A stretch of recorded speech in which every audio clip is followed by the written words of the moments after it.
저를 따라서 같이 한번 고백해 보시겠습니다. 주님이 일하십니다. 주님이 여전히 일하십니다. 아멘. 주님께서는 여전히 해가 매일매일 떠오르는 것처럼 우리의 삶의 순간순간마다 주님의 놀라운 일들을 행해가고 계시는, 역사해 가시는 신실하신 주님이신 줄로 믿습니다. 그걸 우리가 언제 경험하냐면요, 날이 저물어 갈 때예요.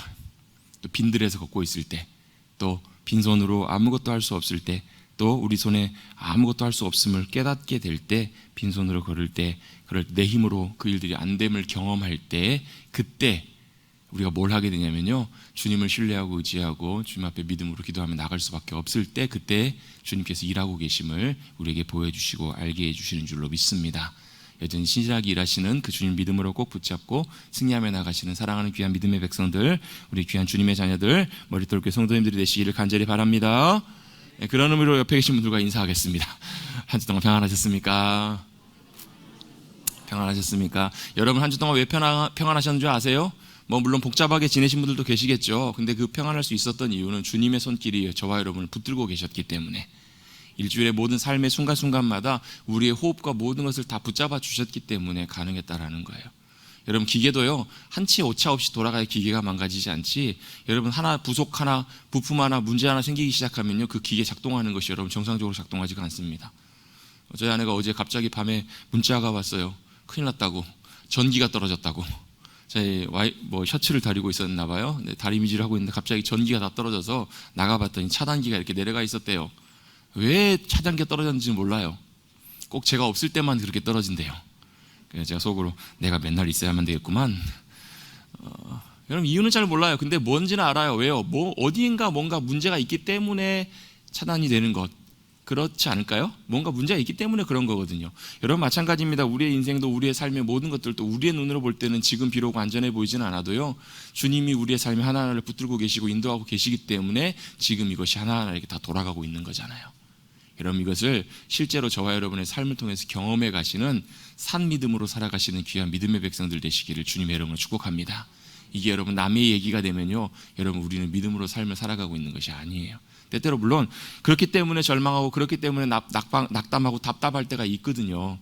그럼에도 불구하고 신실하게 여전히 일하고 계시는 그 주님을 찾을 때, 신뢰하고 의지하고 믿음으로 나갈 때 주님께서는 반드시 우리에게 말씀하시고 역사해 주시고 인도해 주시는 주님이신 줄로 믿습니다. 아까 그 찬양에 보면요, 빈들에서 걸을 때라는 표현이 나오거든요. 빈들은 광야예요. 광야. 성경에서 광야라는 말은 미드바르라는 말인데요, 그 말은 무슨 뜻이냐면 말씀하시는 곳이라는 뜻이에요.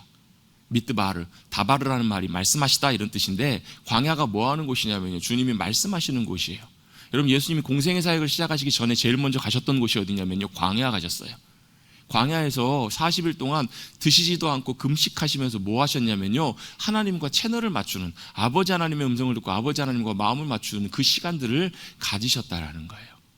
여러분 지금 우리도 마찬가지예요. 여러분 우리의 인생의 복잡한 우리의 삶의 순간순간마다 여러분 말씀하신 하나님의 음성을 듣기 위해서는 잠깐 여러분 우리가 광야를 의도적으로 찾아야 될 때도 있어요. 때때로 하나님께서 우리에게 말씀하시기 위해서 실패나 고난이나 어려움이나 아픔들을 우리 가운데 허락하실 때도 있어요. 그건 우리를 미워하셔서도 아니고요, 우리를 망하게 하시려고 하신 것도 아니고, 우리를 안 사랑하셔서도 아니에요. 그걸 통해서 뭘 알게 하시려고요? 우리에게 말씀하시고 여전히 우리의 삶을 함께 하시고 인도하시는 주님이 어떤 분이신지를 경험하게 하시기 위해서 우리를 그렇게 부르시고 인도해 주시는 줄로 믿습니다. 그래서 우리 사랑하는 성도님들이 더 주님을 향한 신뢰, 믿음이 더욱더 자라가고 커져가셔서 그 고난 속에서도 더 함께 하시는, 사랑하시는 그 주님의 큰 사랑과 신실하심을 경험하실 수 있는 저와 여러분 되시기를 간절히 주님의 이름으로 축복합니다. 아멘. 왜요? 우리 연약하거든요. 우리 부족하거든요. 그래서 우리가 해결할 수 없는 일을 만날 때마다 여러분 우리는 늘 기억해야 돼요. 주님의 은혜가 필요해요. 주님의 도우심과 역사하심이 필요해요.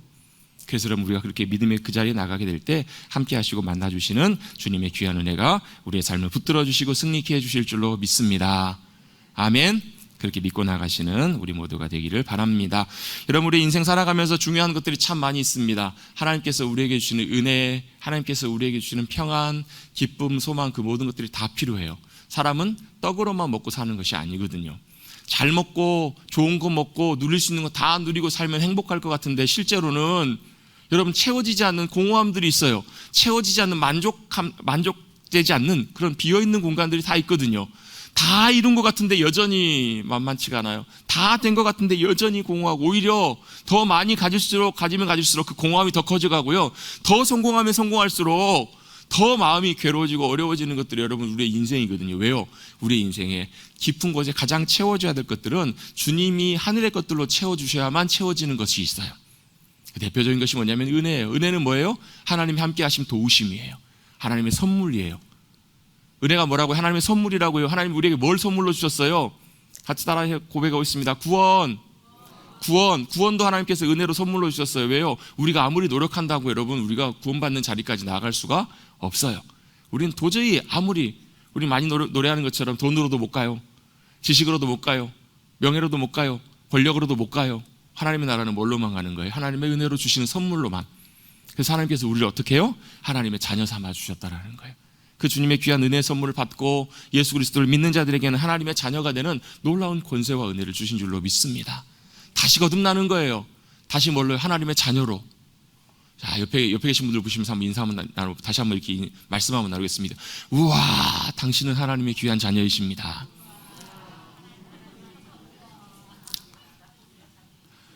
좀 이렇게 하실 때는 제가 일부러 이렇게 오버하는 게 이유가 있습니다.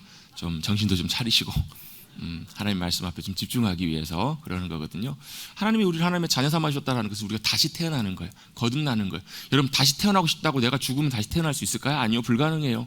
유일하게 딱 한 분 예수 그리스도께서 죽으시고 그 죽음을 이기시고 부활하신 예수 그리스도의 십자가의 부활과 생명, 죽으심과 부활, 그걸 통해서만 여러분 우리에게 진정한 다시 거듭남에 다시 태어나는 생명의 은혜를 누릴 수 있게 하셨다라는 거예요.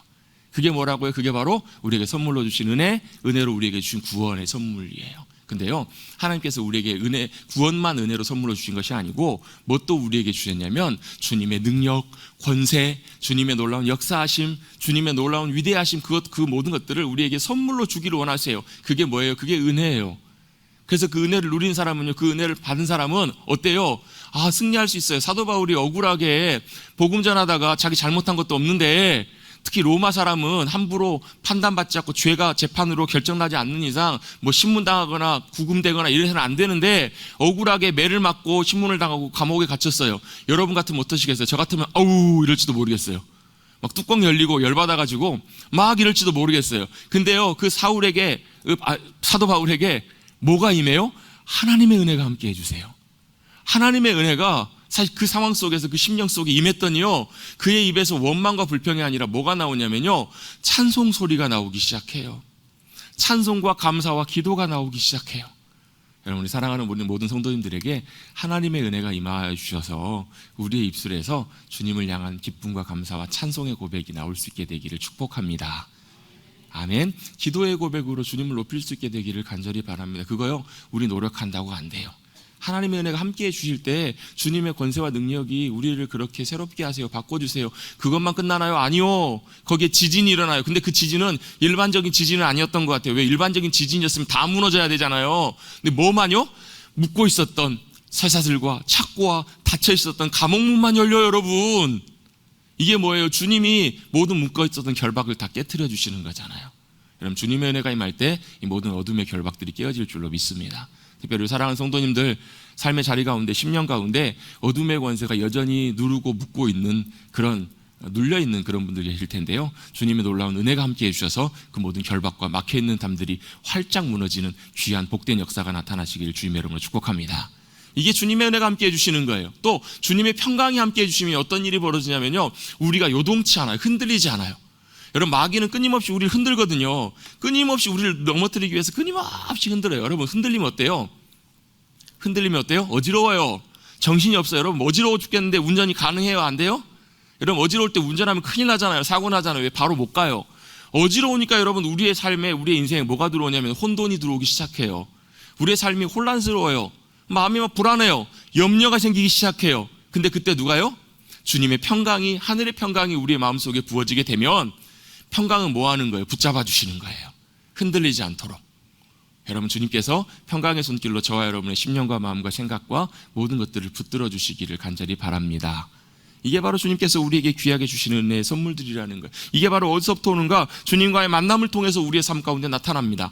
여러분, 우리 인생 가운데 가장 중요한 것 중에 하나가 만남입니다. 만남이 얼마나 중요한지 몰라요. 어렸을 때부터, 요즘은 좀 그런 말을 안 하지만 저 어렸을 때만 해도 우리 어른 세대 분들이 계속 했던 말이 있어요. 친구 잘 만나라. 좋은 친구 만나라. 왜요? 좋은 친구 만나는 그 만남이 인생을 결정하기도 하잖아요. 저도 그랬거든요. 저도 이 신학교를 가게 됐던 결정적인 이유 중에 하나가 저랑 친했던 고등학교 친구 때문에 사실 신학교를 간 거거든요. 전 절대 신학교 안 간다 그랬거든요. 물론 하나님의 인도하심과 계획이 있으셨기 때문에 저는 순종하는 마음으로 감사함으로 갔지만 그 결정적인 계기가 바로 제 친구 때문에 그랬거든요. 친구 따라서 어디 가요? 강남 가지 마시고 천국 가십시다. 강남 가지 마시고 복된 자리 가십시다. 여러분, 그 만남이 정말 중요해요. 그 만남이 나의 삶을 바꾸고요, 복된 만남은 나의 삶을 복된 삶으로 이끌어가요. 여러분, 만남 중에서 여러분 우리 인생에 제일 중요한 만남 중에 하나가 뭐예요? 결혼이잖아요. 결혼. 그죠? 여러분 다 결혼을 통해서 하나님이 주신 복된 만남을 통해서 아름다운 결혼을 이루셨죠? 아멘. 그러셨잖아요. 근데 여러분, 결혼할 때 우리가 그 만남을 어떻게 결정하나요? 우리가 만나보고 만나봤더니 사람이 참 좋아요. 마음이 호감이 가요. 좋아하는 정도 생기고 그러다 보니까 뭐예요? 사랑하게 돼요. 그래서 사랑해서 하다가 어때요? 결국 사랑해서 결혼해요. 근데 여러분, 제가 주례할 때마다 항상 우리 신랑 신부에게 드리는 주례자가 있어요. 결혼은 사랑해서 하는 게 아니라고요. 물론 사랑해서 하는 거예요. 근데 그거보다 더 중요한 것이 있는데, 사랑보다 더 중요한 것이 주님의 섭리와 계획 가운데 만나는 만남이어야 된다는 거예요. 여러분, 그게 너무너무 중요해요. 왜요? 사랑해서 결혼하면요, 내 판단이 완전치가 않거든요. 여러분, 사랑해서 10년 연애하고 결혼해 봤더니 다른 사람이에요. 그런 경우도 참 많아요. 왜요? 사람 속은 몰라요. 또 뭐예요? 내일 일은 안 몰라요. 또요, 뭐요? 우리는 완전치가 않아요. 우리가 아무리 잘한다고 해도 여러분, 하나님께서 우리를 아시는 것만큼 그렇게 여러분 우리가 사람을 알거나 우리의 모든 상황들을 알 수가 없잖아요. 그래서 누가요? 모든 것을 가장 잘 아시는 하나님께서 모든 것을 계획하시고 섭리하게 하셔서 만나게 해주신 그 만남이 가장 중요하고 복된 만남이라는 거예요. 내가 사랑해서 결혼한다는 말은요, 내가 결정한다는 거거든요. 책임도 내가 져야 돼요. 근데 주님이 인도하심 가운데 놀라운 섭리와 계획 가운데 만나면요, 이제 뭐만 하면 되냐면, 이제 만나서, 물론 사랑해서 결혼하거든요. 그런데 결혼해서도 또 뭐예요? 사랑해야 돼요. 사랑은 자동으로 나오셔야죠. 사랑은 오래 참고, 사랑은 온유하며, 사랑은 시기하지 아니하며, 사랑은 자기의 유익을 붙지 아니하며, 사랑은 오만하지 아니하며 자랑치 아니하며. 다 잘하고 계시죠? 딱 오래 참고에서부터 딱 걸려요. 참 쉽지가 않네요. 정말 쉽지가 않아요. 근데 사랑은 뭐 하는 거라고요? 오래 참고 인내하고 기다려주는 것. 또 사랑은 뭐예요? 자기의 유익을 붙지 않는 것. 여러분, 진짜 사랑하면요, 맛있는 거 있으면 누구 입으로 먼저 가요? 사랑하는 자기 입으로 먼저 가요. 근데 그 사랑이 조금씩 여러분 무뎌지기 시작하면 어떻게 해요? 자기 입으로 먼저 가요. 그 자기는 그 자기고 이 자기는 이 자기고. 헷갈리세요? 사랑하면 마누라한테 간다고요. 사랑하는 남편한테 간다고요. 먼저. 저희 교회도 그런 분들이 참 많으세요. 누구라고 일일이 한 분 한 분 호명은 제가 안 하시겠지만, 진짜 제가 보면 정말 애틋하세요. 50년 60년 막 다 돼가시는데도 정말 애틋하시더라고요. 여러분, 그렇게 사랑할 수 있게 되기를 축복합니다. 그 이후에 사랑하는 거거든요. 주님이 귀한 인도하심 가운데 그렇게 사랑하면서 아름다운 놀라운 만남들을 이루어가요. 그래서 여러분, 우리가 자녀들을 위해서 기도할 때도 꼭 빼지 말고 꼭 기도해야 되는 기도가 뭐냐면, 만남을 위해서, 특별히 배우자를 위해서. 언제부터요? 뱃속에 있을 때부터. 아이를 하나님께서 이 땅의 생명을 잉태하게 하실 그때부터 만남과 배우자를 위해서 기도하는 것들이 참 중요한 것 같아요. 왜요? 그만큼 만남이 중요하니까요. 또 이건 사견이지만, 이거 말씀과 상관없는 내용이지만, 아이를 위해, 자녀를 위해 기도할 때 중요한 것 중에 하나가 또 이름인 것 같아요. 이름은 언제 보통 짓냐면, 아이가 태어나면 짓잖아요. 근데 이렇게 짓는 게 더 좋은 것 같아요. 아이가 뱃속에 생기기 시작할 때. 여러분, 보통 이름은 누가 짓나요? 보통 옛날에는 이제 집안에 어른이 지어주셨던 경우가 많았잖아요. 근데 지금 요즘 보면 거의 부모님들이, 어머니 아버지가 보통 이름들을 거의 많이 지어요. 그러면 여러분, 뭔가 문제가 있는 거예요. 왜요? 그 아이의 진짜 부모님은 누구예요? 아버지는 누구예요? 하늘 아버지시잖아요. 하나님 아버지가 우리보다 더 진짜 오리지널 아버지시잖아요. 또 그 아이를 이 땅에 생명으로 보내신 이가 누구세요? 하나님이시잖아요. 보내신 분이 하나님이시잖아요. 그럼 하나님 결제 받고 이름 지어야죠. 하나님께서 지어주신 이름, 우리에게 알려주신 그 이름대로 짓는 게 여러분 제일 중요하지 않겠어요? 왜요? 진짜 아버지시니까. 그렇잖아요, 여러분. 아닌가요? 왜요? 그 이름 안에 하나님께서 그 인생 가운데 주신 놀라운 계획이 있어요. 놀라운 하나님의 비전과 뜻이 있기 때문에 그래요. 이름은 굉장히 중요한 의미가 있어서 뱃속에 있을 때부터 기도하면서 하나님 이 아이를 왜 보내셨어요? 이 아이를 보내신 이유가 뭐예요? 요즘 여러분 아이를 갖고 싶어도 여러분 임신이 안 되는 부모들이 너무너무 많잖아요. 여러분 왜요? 생명은 주님이 주셔야만 가능한 것이기 때문에 그래요. 생명의 주인은 주님이시기 때문에 그렇잖아요. 그렇다면 우리의 주인이신 그분께 그 인생을 맡기고 인생의 부르는 이름을 온전하게 주님께 은혜를 구하고 찾고 구할 때 기도할 때 주님께서 그 인생의 놀라운 계획과 섭리대로 귀한 이름을 주시고 인생을 주님께 책임져 주실 줄로 믿습니다. 여러분 이런 많은 중요한 것들이 있지만 뭐니 해도 제일 중요한 것은 만남이고요. 그 만남 중에 제일 중요한 만남이 바로 뭐냐면 바로 우리의 구원자가 되시는 예수 그리스도와의 만남입니다. 그 주님과의 만남이 우리의 삶에 너무너무 중요해요. 왜요? 이건 강조해도 더 강조해도 지나치지 않아요. 여러분 결혼도 굉장히 중요하지만 우리의 인생에 여러분 결혼이 우리의 삶을 굉장히 중요하게 좌우하지만 여러분 주님과의 만남은요 우리가 살아가는 60, 80, 100년의 이 인생뿐만 아니라 영원한 삶을 결정하는 중요한 만남이기 때문에 그래요. 여러분 그 주님과 인격적으로 만나고 그 주님 안에서 놀랍게 변화된 주님의 자녀로 살아간다는 것은요 그 영원한 이후에 우리 죽음 이후의 모든 삶까지도 영원한 시간까지도 주님 때문에 모든 것들이 책임져주는 복된 인생이 될 수 있기 때문에 그래요. 이게 왜 중요한가? 여러분 인생 살아가면서 돈도 참 중요하잖아요. 그렇죠? 건강도 참 중요해요. 성공도 참 중요하고 여러 가지 우리가 할 수 있는 힘과 능력을 갖는 것도 참 중요해요. 근데 문제가 하나 있어요. 뭐가 문제냐면요 이거는 우리가 죽음 이전까지만 필요해요. 죽기 전까지만 필요하다고요. 죽은 다음에 그 돈 누구 거 돼요? 내 거 안 돼요 여러분. 죽은 다음에 지금 돈 못 싸가 들고 가요. 건강이요 여러분 건강관리 잘 하십시오. 60년 80년 건강관리 잘 하셨는데요 갑작스럽게 쓰러져서 돌아가신 분에게는요 그 60년 80년 관리했던 건강이 아무 쓸모가 없더라고요. 그 죽음 이후에는 아무것도 우리를 책임져 줄 수 있는 게 없어요. 권력, 권세, 성공 모든 것도 다 마찬가지예요. 유일하게 우리가 죽음 이후에 우리와 직접적으로 영향이 있는 가장 중요한 것이 바로 뭐냐면 하나님과 우리와 예수님과 우리와의 관계가 중요해요. 그 모든 것들을 통치하시고 다스리시는 심판하시는 만유의 주가 되시는 주님과 무슨 관계냐 그게 굉장히 중요하다고요. 그래서 어떻게 해요? 우리의 인생에 시간이 주어졌을 때 그 안에 주님을 알고 주님을 만나는 귀한 믿음의 역사가 우리 모든 인생 가운데 나타나야 되는 줄로 믿습니다. 특별히 사랑하는 가족들, 사랑하는 주위에 있는 분들 가운데 아직 주님을 알지 못하고 주님 만나지 못한 분들이 있다면 여러분 꼭 기도하십시오.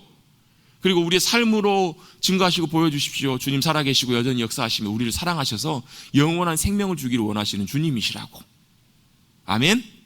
그렇게 여러분 꼭 기도하시는 것이 굉장히 중요합니다. 그 주님과의 만남이 너무 중요해요. 근데 문제가 하나 있습니다. 뭐가 문제냐면요 어떻게 그 주님을 만나냐는 거예요. 우리가 아무리 주님 만나고 싶어도 어디 가 계시는지 알아야 주님을 만나죠. 아니 어디 가야 하나님을 만나요? 그러면 교회 가면 돼요? 여러분 교회 오면 하나님 만날 수 있나요? 여기 주님이 계시나요? 주님이 어디 계세요? 우리 몰라요. 주님 어디 계시는지 저한테 물어보지 마세요. 저도 몰라요. 그럼 주님을 어떻게 만나요? 딱 한 가지 방법밖에 없어요. 그 주님이 우리에게 찾아와 주셔서 만나 주셔야만 가능해요. 그래서 우리에게 만나 주시기 위해서 예수님이 인간의 모습으로 우리 가운데 찾아오신 사건, 그것이 바로 성육신하신 예수님의 이 땅에 오신 사건이잖아요. 우리를 위해 찾아오셨습니다. 우리와 똑같은 인간의 모습으로 오셨습니다. 그리고 어떻게 우리와 만나시려고, 그리고 그 만남이 완전한 만남이 되시기 위해서, 그 만남이 완전한 만남이 되기 위해서는 어떻게 해요? 우리와 하나 되셔야 돼요. 우리와 하나 되시기 위해서, 그래서 거하시기 위해서 예수님이 어떻게 해요? 인생의 길들을 끝까지 걸어가셨고, 그 마지막에 어디요? 예루살렘에 입성하셨고, 그리고 거기에서 십자가를 지시고 십자가에서 죽으시고 자신의 생명값으로 자신의 생명을 내어놓으시면서 우리의 죽을 수밖에 없는 죄된 인생, 죄와 죽음과 저주와 심판으로부터 값을 치르시고 우리를 대속하시고 자유롭게 해주신 줄로 믿습니다. 그것이 바로 구원의 놀라운 생명이고 승리이고, 그래서 십자가의 죽으심으로 그 죽음을 깨트리시고 이기시고 부활하신 것, 그게 바로 주님께서 우리 가운데 이루어주신 놀라운 역사예요. 그래서 우리를 찾아오신 그 주님을 사모하고 구하는 이들에게는 주님께서 우리의 마음속에 찾아와 주시고 만나주세요. 여러분 늘 그 주님을 찾고 사모하셔서 만나시는, 더 가까워지시는 저와 여러분 되시기를 간절히 주님의 이름으로 축복합니다. 그래서 여러분 우리가 요한복음 말씀을 쭉 함께 살펴보면서 지난주의 말씀은 예수님께서 이제 6월절을 다가오고 있을 때 예루살렘으로 입성하신 내용들을 우리가 함께 살펴보았어요. 베단이라고 하는 곳은 예루살렘과 한 2km 정도밖에 떨어지지 않는 굉장히 가까운 지근거리에 있는 곳이에요. 그곳에 예수님이 방문하셨을 때, 찾아가셨을 때 거기서 누가요? 나사로와 마르다와 마리아가 예수님을 굉장히 기쁨으로 예수님을 맞이하고 너무너무 좋아해서 어떻게 해요? 마리아는 정말로 귀한 순전한 나드 한 근, 굉장히 귀한 옥합 한 옥합, 자기가 갖고 있는 가장 최고의 귀한 것들을 예수님께 깨트려서 그 아름다운 향유로 예수님을 적시고 예수님께 뿌려드리고 예수님의 발을 그의 머리칼로 닦아드린 사건이 있었던 곳, 바로 그것이 바로 지난주에 나눴던 12장 1절부터의 말씀이에요. 여러분, 그것이 왜 우리에게 의미가 있는가? 여러분, 그 향기는요, 한번 뿌리고, 여러분, 그 향이 병으로 보면 보통 한 요 정도 되는 병이거든요. 굉장히 뭐 크지 않은 병이에요. 조그마한 병인데 그 병이 여러분 1년 연봉이니까 여러분 얼마나 사실 비싼 향이에요. 그러니까 뭐 향이 좋았겠죠. 비싸고 향도 굉장히 좋았겠죠. 근데 여러분 그거 깨트려 가지고 그 향이 집안에 가득 찼는데 그게 얼마나 갔을까요? 향기가 아마 얼마 못 갔을 거예요. 길어야 하루 이틀 3일? 그 정도 되면 향기가 다 없어졌을 거예요. 그런데 여러분 그 향기가요, 지금까지도 없어지지 않고 지금까지도 나요. 어떻게 해요? 어떻게 나나요? 그 물리적인 향기가 아니라 마리아가 온전히 예수님을 향한 사랑과 헌신의 마음으로 자기의 전부를 깨어서 드려서 주님의 죽으심, 주님의 십자가의 고통당하심, 그 주님의 장례를 예비하는, 자기가 알고 했던 모르고 했던 그런 온전한 헌신을 통해서 주님의 마음에 얼마나 큰 기쁨이 되고 감동이 되었는지, 여러분 그의 드려짐, 그 향기가 여러분 2000년 지난 지금까지도 여러분 우리의 마음속에, 우리의 모임 속에 향기가 지금도 퍼져나가고 있잖아요. 여러분, 우리도 그런 향기를 내뿜을 수 있는 주님의 기쁨들이 되시기를 간절히 바랍니다.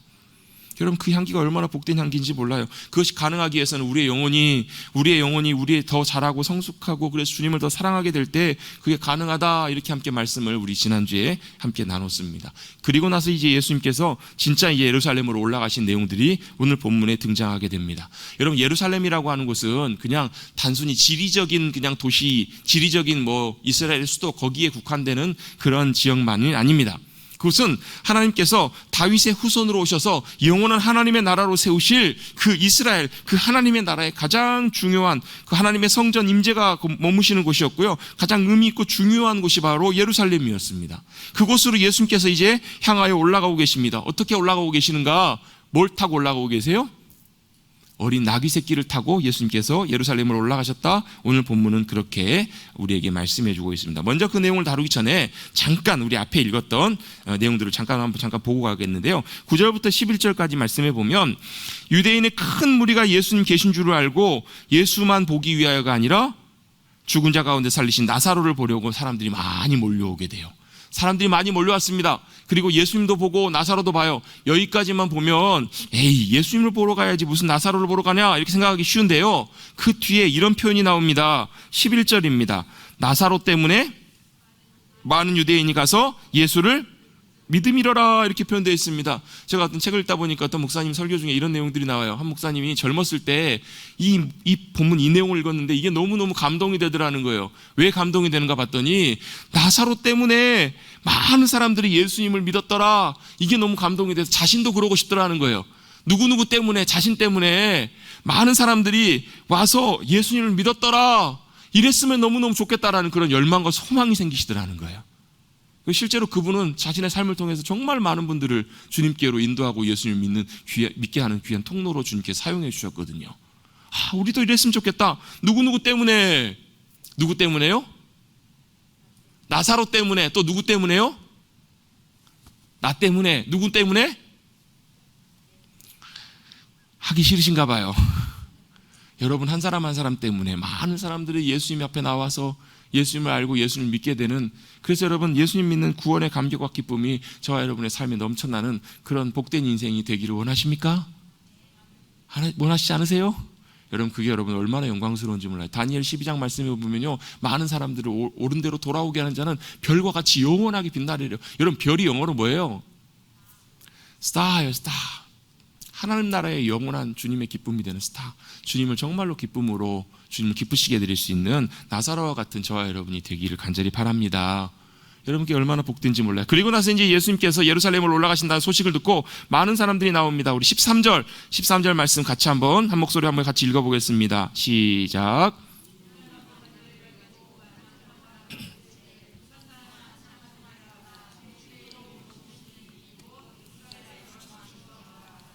아멘. 지금 이 사람들이 누구를 맞이하고 있는 거예요? 저 아니고요. 예수님이요, 예수님. 예수님을 맞이하고 있는데 그들이 뭐라고 부르냐면 호산나, 주의 이름으로 오시는 이 곧 이스라엘의 왕이시여, 이렇게 외치고 영접하고 있어요. 예수님을 뭐라고 그들은 부르고 있냐면요, 이스라엘의 왕이래요, 메시아래요, 주님의 이름으로 오시는 분, 우리를 구원하실 구원자, 그분을 찬양합니다. 이렇게 지금 그들이 외치고 있어요. 여러분, 호산나라는 말 교회 다니면서 많이 들어봤잖아요. 옛날에 찬양도 보면 호산나 호산나 이렇게 많이 했죠. 집중을 위해서 한번 율동 한번 같이 한번 해보고 설교를 했으면 좋겠는데, 다음 시간 관계상. 여러분, 호산나라는 말이 무슨 뜻이에요? 호산나라는 뜻이 이런 뜻이랍니다. 호산나에서 나라는 말은 부디 제발 이런 뜻이에요. 영어로는 please 이런 뜻이에요. 부디 제발 간절함의 표현이라는 거예요. 호사는 뭐예요? 호사는 말은 예샤라는 말에 좀 변형된 말인데, 예샤라는 말이 이사야, 예슈아, 여호수아, 다 예슈아 다 비슷비슷한 뜻인데요, 변형된 말인데 구원하다라는 말이에요. 여러분, 예수 그리스도의 예수라는 말도 예슈아라는 말도 같은 말이거든요. 구원자라는 말이거든요. 우리를 구원해달라는 거예요. 뭘로부터요? 이 압제와 고통으로부터, 이 문제와 두려움으로부터, 우리의 죽음과 저주와 멸망으로부터 우리를 구원해달라고 주님께 부르짖고 있는 거예요. 어떻게 해요? 같이 한번 해봅시다. 같이 시작.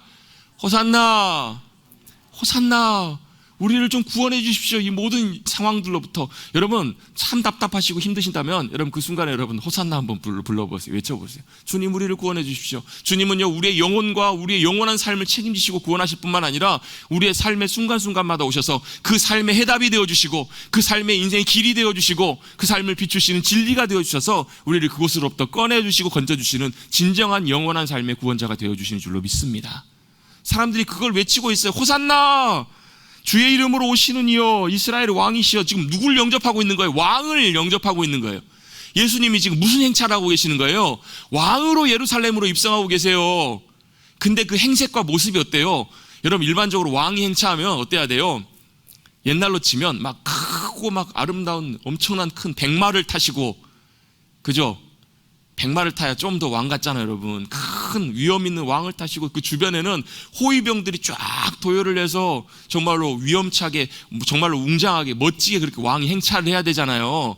그게 상식적이잖아요. 안 그래요? 그렇다고 좀 해주세요.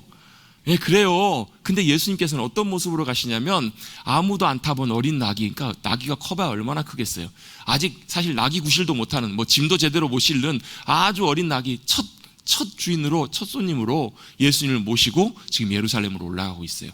보기에도 조그마한 나귀, 또 사람들은 열렬히 환영하고 있지만 레드카펫도 아닌 사람들이 허름한 옷을 벗어서 깔아주고 있고요. 그를 따르고 있는 제자들과 무리들은 어떤 사람들이에요? 갈릴리 깡촌에서 살던 고기나 잡던 사람들이에요. 행색이 좋을 리가 없죠. 행색 별 볼 일 없는 남루한 옷을 입고 지금 예루살렘으로 향하고 가고 있는 거예요.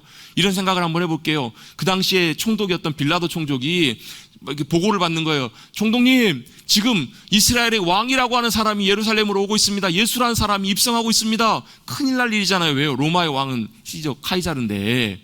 근데 어떤 모습으로 오는데 물어봤더니, 어린 나귀 새끼 한 마리 타고 허름한 옷 입고 이렇게 오고 있습니다. 어떻게 빌라도가 반응하겠어요? 그냥 속으로 웃지 않겠어요? 이건 무슨 연극하는 것도 아니고, 옛날에 희극 이런 거 하는 것도 아니고.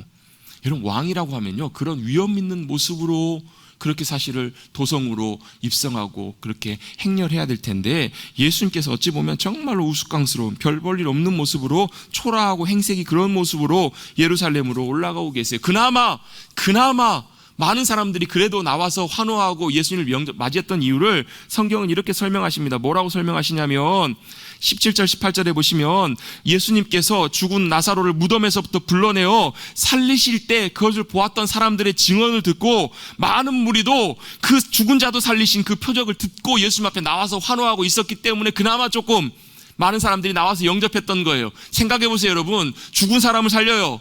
놀라운 치유를 이루어요. 놀라운 기적을, 역사를 나타내요. 병원 가서 이제는 더 이상 손 쓸 것이 없습니다. 이제는 사망 선고를 받아요. 그런데 갑자기 주님께서 놀랍게 임하셔서, 놀랍게 찾아와 주셔서 그 질병을 고쳐주셨다? 만약에 여러분이 그 당사자라면 여러분 어떻게 하시겠어요?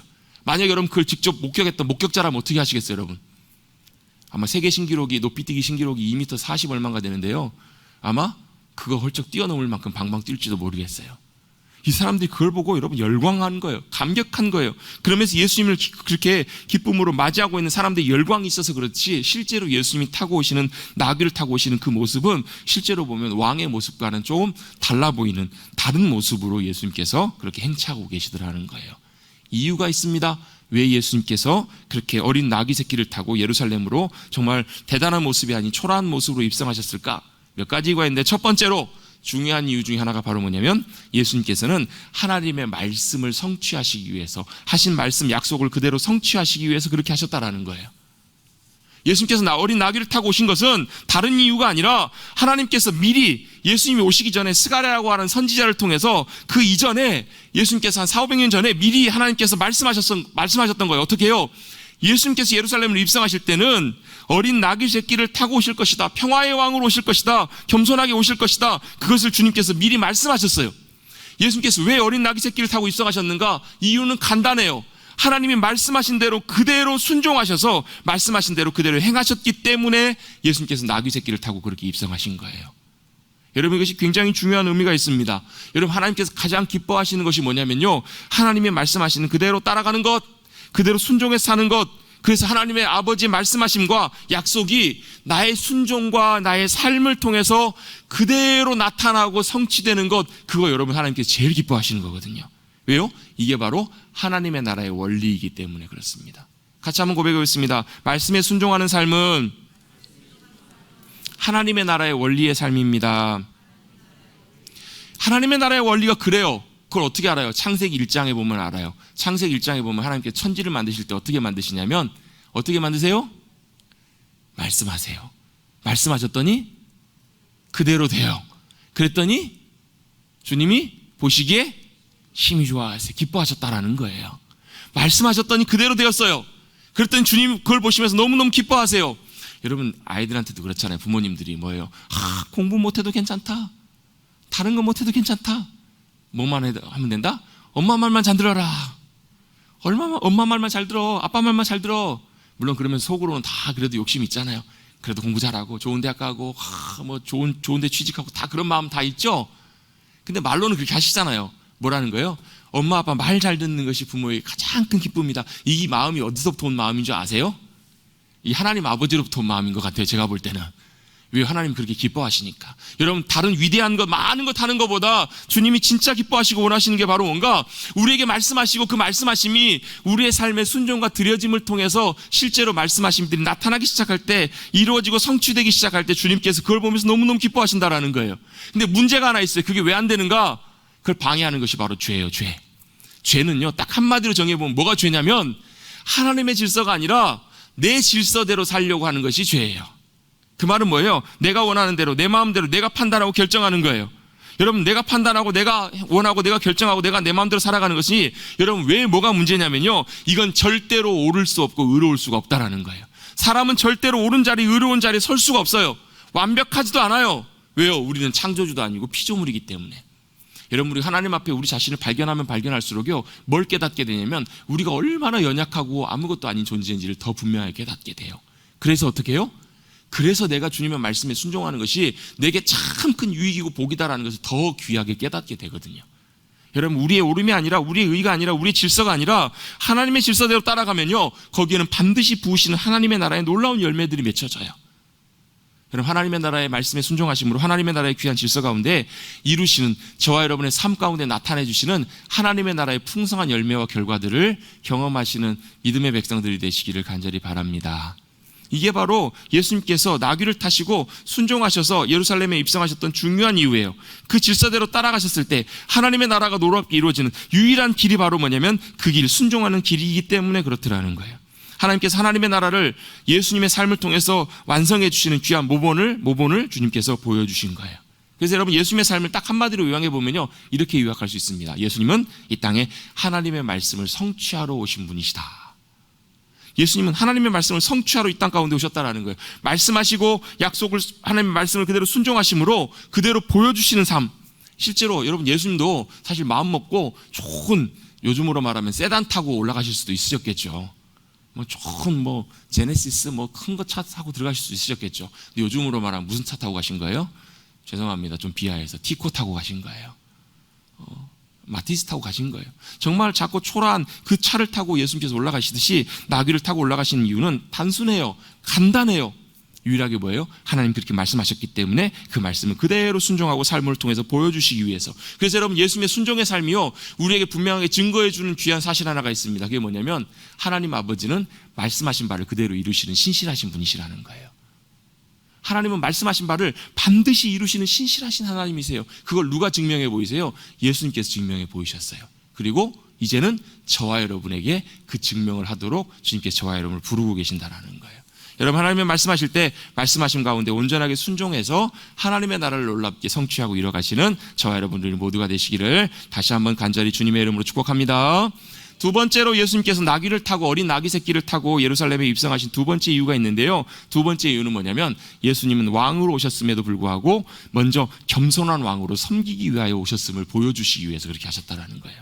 자, 왕은요 일반적으로 어떻게 해요? 보통은 사람들을 통치하고 군림합니다. 사람들을 위해 사람들을 굴복시킵니다. 그런데 주님은 왕으로 오셨지만 다르게 통치하세요. 어떻게 통치하시냐면 강압적이고 위에서 통치하고 다스리시는 것이 아니라 오히려 어디로 가시냐면요, 가장 낮은 자리로 내려가세요. 뭐 하시려고요? 저와 여러분을 섬기시려고 가장 낮은 자리에 오셔서 우리를 섬기십니다. 그래서 오늘 본문 말씀을 원래 본문 말씀이 인용된 구약의 스가랴 9장 9절 말씀에 보면 이렇게 말씀하고 있습니다. 시온에 따라 크게 기뻐할지어다, 예루살렘 따라 즐거이 부를지어다. 보라, 내 왕이 내게 임하시나니. 왕이 임하실 거라는 얘기예요. 우리의 왕이 임하시는데 그분은 공의로우시며 구원을 베푸시며, 다 여기 맞는 말이에요. 공의로우신 주님, 구원을 베푸신 주님. 그 다음에가 중요한데요, 겸손하셔서 나귀를 타시나니. 나귀의 작은 것 곧 나귀 새끼니라. 이렇게 스가랴 9장 9절에 말씀하고 계세요. 자, 공의의 주님, 왕이시고요, 구원을 베푸실 구원자, 다 좋아요. 근데 그 다음에 주님이 어떤 주님으로 표시되시냐면 겸손하셔서 나귀를 타시는 주님으로 우리 가운데 오셨다라고 말씀하세요. 왜 주님께서 겸손하셔서 나귀를 타시고 우리를 섬기기 위해서 오셨을까? 이유가 있습니다. 우리를 섬기시면서요, 가장 낮은 자리에서 우리를 섬기시면서 우리도 그처럼 하기를 원하셨기 때문에 그렇게 하신 거예요. 자, 이제 오늘 우리가 12장 말씀을 나누고 뒤에 이제 넘어가서 13장 뒤로 넘어가게 되면요, 무슨 사건이 나오냐면 예수님께서 돌아가시기 전에 제자들의 발을 씻겨주신 사건이 나와요. 예수님께서 제자들의 발을 왜 씻겨주셨을까? 우리가 작년에 저희 임직식을 앞두고 우리 임직자들 교육을 한 6개월 정도 진행을 했는데요, 임직자 교육을 하고 맨 마지막 시간에 수료식 때 뭘 했냐면 세족식을 했어요. 아마 교회 오래 다니신 분들은 세족식 아마 다 경험해 보신 분들도 계실 거예요. 왜 세족식을 했을까요? 이유는 딱 한 가지예요. 주님이 먼저 우리의 발을 낮아지셔서 겸손한 마음으로 섬겨주시고 닦아주셨기 때문에, 그러면서 내가 한 것처럼 너희도 이와 같이 하라 말씀하셨기 때문에 한 거예요. 우리가 뭐 대단한 뭔가 퍼포먼스를 보여주려고 한 것이 아니고요, 주님이 먼저 그렇게 섬겨주시고 겸손하게 낮아지셔서 발을 씻어주셨기 때문에 우리도 그처럼 발을 씻기고 똑같이 섬기려고. 그래서 발을 씻김을 받으신 분들이, 세족식 하신 분들이 이제 뭐 하시려고요? 똑같이 낮아지셔서 뭐 하려고요? 내가 통치하려고, 내가 군림하려고요? 내가 내 목소리를 내려고? 아니요. 뭐 하려고요? 섬기려고. 가장 낮은 자리에 주님처럼 섬기는 자리로 내려가기 위해서. 여러분, 그래서 여러분, 세상의 질서와 길과요, 하나님의 나라의 질서와 가치관이 달라요. 뭐가 달라요? 세상의 성공은, 세상에서 여러분 높아지는 거는 뭐냐면요, 성공하는 거예요. 다른 사람 위에 있는 거예요. 다른 사람들이 나를 섬겨주는 것이 성공하는 인생이에요. 그렇잖아요, 여러분. 보통 성공한 사람들은 막 문도 다 열어주고 하나하나 다 해주잖아요. 근데 여러분, 하나님의 나라에서 성공한 인생은요, 하나님의 나라에서 큰 자는 누구냐면요, 예수님 닮아가는 거예요. 어떻게 해요? 예수님처럼 똑같이 겸손하게 가장 낮은 곳에서 예수님이 하셨던 것처럼 귀한 섬김과 귀한 헌신으로 나누는 사람, 그 사람이 바로 하나님의 나라에서는 큰 사람이라는 거예요. 여러분, 제가 종종 말씀드린 것처럼 5,000명 먹을 것 자기가 다 먹고 가지고 있는 사람이 여러분 부자가 아니라고요. 진짜 부자, 진짜 하나님의 나라의 귀한 사람, 큰 사람은 뭐예요? 그걸 다 먹는 게 아니라 뭐 하는 거예요? 5,000명을 다 섬겨줄 수 있는 사람, 먹여줄 수 있는 사람, 그 사람이 진짜 하나님의 나라에서 큰 사람이라는 거예요. 여러분, 우리의 구체적인 삶을 통해서도 이렇게 큰 하나님의 나라의 놀라운 귀한 것들을 누리고 살아가시는 하나님의 나라의 큰 자들이 되시기를 주님의 이름으로 축복합니다. 진짜 아멘 하셨어요?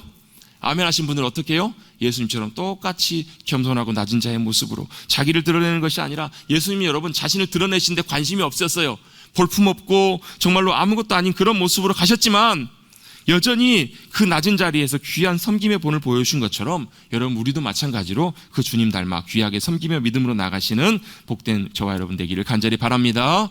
왜요? 그렇게 자기를 낮출 때, 자기가 낮출 때 주님께서 분명히 말씀하시거든요. 자기를 낮추는 자는 높아질 거다.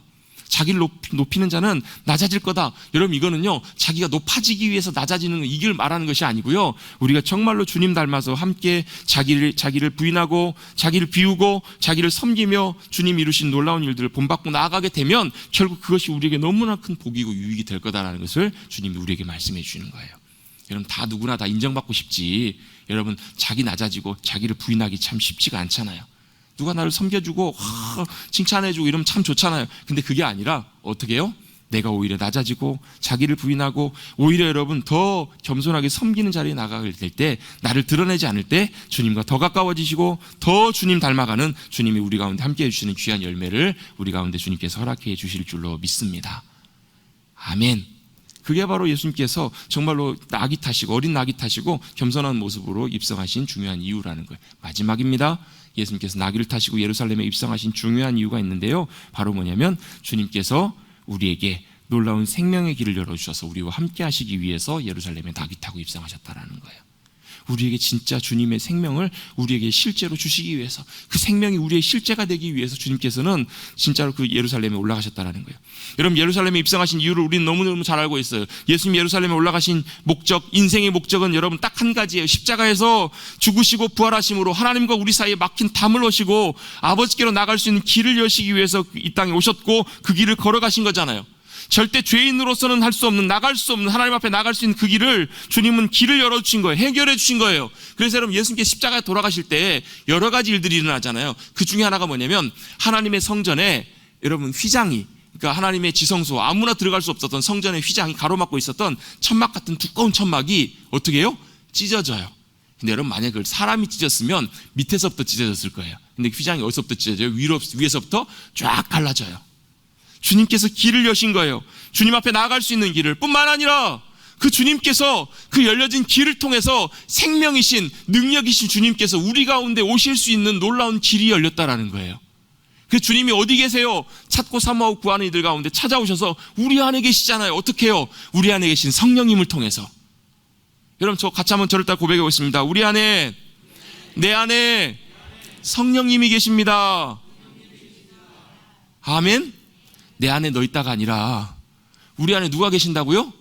성령님, 하나님의 영이신 하나님, 그분이 우리 안에 들어와 계신다고. 여러분 우리가 여러분 이걸 머리로만 알고 그냥 피상적으로만 아니까 여러분 이게 우리의 삶의 실제가 되지 않거든요. 여러분 주님이 예루살렘 가셔서 십자가에 돌아가시고 죽음 깨트리시고 부활하신 그 고난의 길, 어려움의 길을 다 걸어가신 이유는요, 그냥 이거 하시려고 주님이 가신 것이 아니에요. 여러분 그 생명이, 그 능력이 우리의 삶에 진짜가 되게 하시려고, 실제가 되게 하시려고. 여러분 만약에 하나님이 여러분 온 천하 만물을 다스리시고 주관하시는 하나님께서 여러분 안에 계신다는데 여러분의 얼굴 표정이 그래요? 여러분의 삶이 그래요? 여러분 그건 뭐예요? 죄송한 얘기지만요, 어떤 분들은요 그게요 그림의 떡이에요. 그림의 떡. 알긴 알아요, 믿기는 믿어요, 말로도 고백도 해요. 근데 뭐예요? 못 먹는 거예요. 실제 우리의 삶에서 경험되지 못하는 것. 여러분 그런 것은 진짜 믿음이 아니잖아요. 여러분 주님이 바로 우리 가운데 오셔서 예루살렘 가운데 걸어가시고 입성하셔서 그 놀라운 십자가의 놀라운 죽음과 승리를 이루신 이유는 그 주님의 놀라운 승리가, 생명이 저와 여러분의 삶에 진짜 생명이 되게 하시려고. 그래서 2022년 9월을 살아가는 우리의 삶의 자리 가운데 진짜 승리가 되게 하시려고 주님께서 그 놀라운 일들을 이루어 주신 줄로 믿습니다. 지난주에 제가 갑작스럽게 기도 부탁을 받았는데요, 시골교회 한 목사님, 그 교회 집사님 외손녀가 갑자기 아침에 머리가 아프다고 그러더니 쓰러졌다는 거예요. 아빠 아침 일어나더니 엄마 머리가 아파 이러더니 병원 데려가려는데 쓰러졌어요. 의식이 없대요. 중환자실에 있다는 거예요. 상태가 굉장히 좋지 않아서 큰 병원으로 옮기지도 못하고 이런 상황 속에 있다고 기도해달라고 그 기도 부탁을 받았어요. 마음이 참 안 좋더라고. 초등학교 4학년 11살짜리인데. 근데 그 다음날 연락이 왔는데 새벽 2시 반에 세상을 떠났다는 거예요. 여러분 우리의 인생 가운데요, 지금도 여러분 그렇게 얘기하면 아유 참 안 됐다, 안쓰럽다, 그렇게 그냥 넘어갈 수밖에 없어요. 왜? 그 죽음이 내 죽음이 아니니까, 우리의 죽음이 아니니까. 근데 여러분, 우리가 여러분 그 죽음 앞에 직면하게 되고 그 죽음이 여러분 우리의 죽음이 되면요, 여러분 우리에게 그 주님의 생명이 얼마나 중요한지, 절실한지, 그게 얼마나 소중하고 복되고 귀한 것인지 여러분 그걸 절박하게 깨닫게 되거든요. 제가 말씀을 준비하다가 한 목사님이 했던 설교에 나와 있는, 설교집에 나와 있는 이야기가 있더라고요. 한 젊은 20대 청년이 너무너무 사랑했던 한 여자가 있었어요. 여인이 있었어요. 너무너무 사랑했는데 그 여인이 아파가지고 이제 고쳐지지 못하는 불치병으로, 심각한 병으로 인해서 이제 치료를 받으러 지방에, 자기 고향에 내려가게 됐어요. 얼마나 사랑했는지 서울에서 학교를 다니다가 학교를 마치고 대학원을 그 여자가 있는, 사랑하는 여자친구가 있는 그곳에, 그곳에 지나게 해서 학교를 다니고 공부하면서 나머지는 계속 병실에서 병간호를 한 거예요. 근데 병간호를 오래 하다가 마침 명절이 돼가지고 설날이 되어서 그 여자친구가 그렇게 얘기하는 거예요. 난 괜찮으니까 부모님께 오랜만에 인사드리고 오라고. 괜찮다고 너무 밝은 표정과 밝은 목소리로 그 남자친구에게 그렇게 인사를 하고 다녀오라고 그렇게 하더라는 거예요. 그러니까 그 여자친구 봤을 때 너무 밝고 또 괜찮아 보여서 그 얘기를 듣고, 잠깐만 그러면 나 인사만 드리고 바로 올게 하고 버스를 타고 몇 시간을 걸쳐서 고향에 도착했어요. 터미널에 도착해가지고 그 당시 핸드폰이 없을 때니까 전화를 병실에 했는데 전화를 안 받아요. 간호사실에 전화를 했더니 한 2시간쯤 전에 세상을 떠났다는 거예요. 너무 큰 충격 가운데 다시 그 자리에 버스를 타고 병원으로 돌아갔어요. 마주할 수 없고 그 앞에 놓여있는 현실이 뭐예요? 죽음이에요. 화장을 하고 결국은 그걸 다 고향 바다에다 다 뿌리고 나서 목사님이 와서 하는 고백이 그거예요. 그 당시가 이제 일본에 고베 지진이 일어났을 때였나 봐요. 고베 지진으로 5,000명이 죽었다는 소식을 들었을 때는 그냥 무덤덤하고 그냥 그러나 보다 했었는데, 내 앞에서 날 사랑하는 사람이 나를 떠나서 죽음 가운데 들어가게 됐을 때 그 죽음은 자신에게 실제가 되더라는 거예요. 여러분, 죄송하지만 죽은 사람이, 돌아가신 분들은 그 죽음의 고통과 아픔이 뭔지를 모르잖아요. 그냥 육신의 삶, 육신의 죽음이 끝나니까. 근데요, 그걸 바라보는, 그걸 사랑하는 가장 가까운 이들에게는 그게 자기의 죽음이 되잖아요. 여러분, 그만큼 여러분 우리에겐 죽음은 절박한 문제예요. 여러분, 그 죽음의 문제는 여러분 우리의 문제이고 우리의 삶의 실존의 문제라는 거예요. 여러분, 언젠간 죽겠지. 아니요, 몰라요. 초등학교 4학년 11살짜리 인생이 여러분 하루, 그 전날만 해도 아이들과 함께 학교에서 학교 생활했던 아이예요. 그 아이의 인생, 그 다음날 여러분 인생을 마감하게 될지 아무도 몰랐어요. 우리 앞에 있는 그 죽음과 실존, 그 절망, 두려움, 염려, 그걸 깨트리시기 위해서 주님께서는 십자가에서 놀랍게 승리하시고 그 생명을 우리 가운데 허락해 주신 줄로 믿습니다. 그 생명이 믿음 가운데 우리에게 실제가 되는 삶, 그 생명을 누리기 위해서 주님께서 걸어가신 그 죽음의 길, 십자가의 죽음의 길, 그걸 믿음으로 바라보면서 여러분, 우리도 죽을 수밖에 없는 연약한 인생, 여러분 우리의 가능성 없음, 우리의 절망과 한계를 바라보면서 주님의 십자가를 통해서 이루신 놀라운 승리가 우리의 승리가 되기 위해서 주님이 가셨던 것을 믿음으로 바라볼 때 그 주님의 놀라운 승리가 우리의 승리가 되게 될 줄로 믿습니다. 이건 여러분 열심히 살자 이런 의미가 전혀 아닙니다. 반대로 그 주님의 죽으심 앞에서 내 선함이 없음을 인정하고 나의 연약함과 부족함을 주님 앞에 온전하게 고백하고 의지하여서, 주님 저는 아무것도 아닙니다. 주님의 생명이, 주님의 놀라운 역사하심이 우리와 함께 해주지 않으시면 아무것도 할 수 없습니다. 믿음으로 고백하는 그 고백이 바로 우리의 진정한 힘과 능력과 생명이 되는 줄로 믿습니다. 여러분, 그 주님의 십자가의 죽으심과 승리가 저와 여러분의 삶의 믿음의 실제가 되기를 주님의 이름으로 축복합니다. 우리의 삶에 처해 있는 현실이 어떠할지라도 그것이 여러분 못 먹는 그림의 떡이 아니라 정말로 하나님의 살아계심을 알아요. 전지전능하신다는 거 알아요. 아는 것에서 그치는 것이 아니라 놀랍게 우리의 삶에 역사하시는 그 주님을 놀랍게 우리의 삶에 실제로 경험하시는 복된 삶을 살아가시는 저와 여러분 우리 모두가 되시기를 간절히 주님의 이름으로 축복합니다. 아멘. 그걸 위해 주님이 우리 가운데 오셨다고요. 그걸 꼭 기억하시고 우리의 삶의 진정한 믿음의 삶으로 승리하며 주님과 동행하며 살아가시는 우리 복된 믿음의 백성들 우리 모두가 되시기를 다시 한번 주님의 이름으로 축복합니다. 기도하겠습니다. 주님 감사합니다. 오늘도 주님을 예배하는 귀한 자리에 저희를 불러주시고 주님께서 친히 말씀하신 말씀 앞에 귀 기울이게 하여 주시고 또 이 예배 가운데 함께 하시는 그 주님을 사모하며 또 사모함 가운데 만나주시는 그 귀한 주님을 만나게 하시니 감사를 드립니다. 우리의 믿음이 그냥 공허한, 그냥 우리의 이론으로 머리로만 남는 믿음 되지 말게 하여 주시고 실제로 우리의 삶에 놀랍게 이루시기 위해서 십자가의 고난의 길을 걸어가시고 죽으시고 부활하신 그 주님의 생명, 그 놀라운 승리, 그것이 우리의 삶에 참 믿음으로 역사하는 놀라운 실제를 경험하는 귀한 복된 우리 모두가 되게 하여 주시옵소서. 그것을 위해서 우리 주님 걸어가신 것처럼 말씀에 순종하는 삶 살게 하여 주시고 그것을 위해서 우리도 똑같이 겸손하게 낮은 자로 섬기는 주님 닮아가는 귀한 모습으로 주님의 기쁨으로 살아가는 우리 모두가 되게 하여 주시옵소서. 감사드리며 예수님의 이름으로 기도드리옵나이다. 아멘.